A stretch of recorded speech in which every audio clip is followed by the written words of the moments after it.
Donc pour cette question, on nous demande de démontrer que deux entiers consécutifs sont toujours premiers entre eux.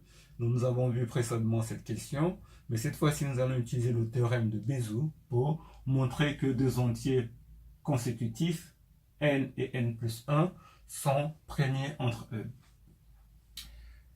Donc on va rappeler le théorème de Bézout qui dit que si on a une combinaison de A et de B qui est égal à 1, ça implique que PGCD de A et B est égal à 1. Donc PGCD de A et B sont premiers entre eux. Et réciproquement, si PGCD de A et B est égal à 1, forcément on peut trouver une combinaison linéaire de A et B qui donne 1. Donc ici, pour montrer que n et n plus 1 sont premiers entre eux, il nous suffit de trouver une combinaison linéaire de ces deux qui donne 1. Or, on a n plus 1 moins n est égal à 1. Donc, cette combinaison linéaire de n plus 1 et de n donne 1.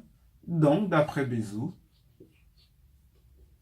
d'après le théorème de Bézout, PGCD de n et n plus 1 est égal à 1. Et donc, par conséquent, deux entiers consécutifs sont premiers entre eux. Bien sûr, le premier entier étant différent de 0. Dans la deuxième question, donc la question B, on nous demande de donner la forme irréductible de cette fraction. Donc si on regarde cette fraction, elle va s'écrire sous la forme n fois n, et là ça fait n facteur de n plus 1.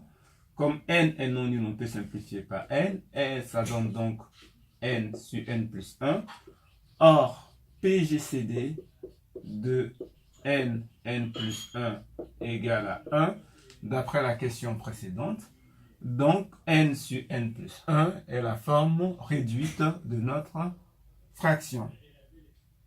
Donc, la question 2, on nous demande de justifier que 1510 et 503 sont premiers entre eux en utilisant le théorème de Bézout. Encore une fois, le théorème de Bézout, il dit si on arrive à trouver une combinaison linéaire de ces deux nombres qui est égale à 1, donc forcément, le PGCD est égal à 1, et donc, par définition, ils seront premiers entre eux.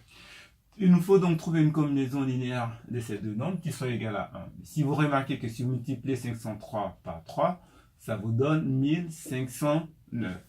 Et l'écart entre ces deux nombres est égal à 1. Donc, on a 1510 fois 1 moins 503 fois 3 est égal à 1. Donc, on a une combinaison linéaire de deux nombres qui donne 1. D'après le théorème de Bézout,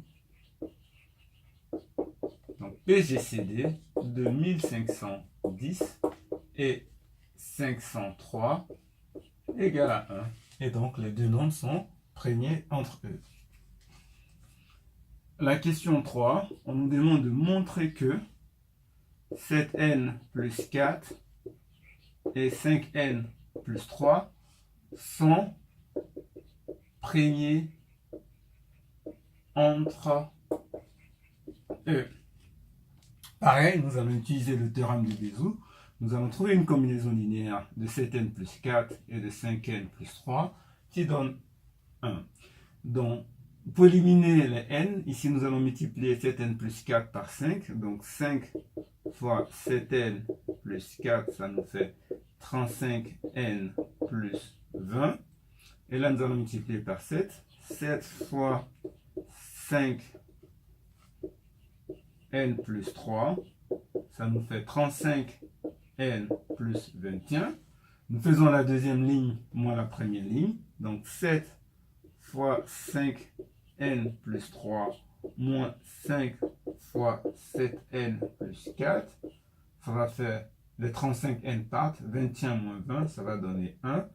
Et donc, d'après le théorème de Bézout, PGCD de 5n plus 3 et de 7n plus 4 est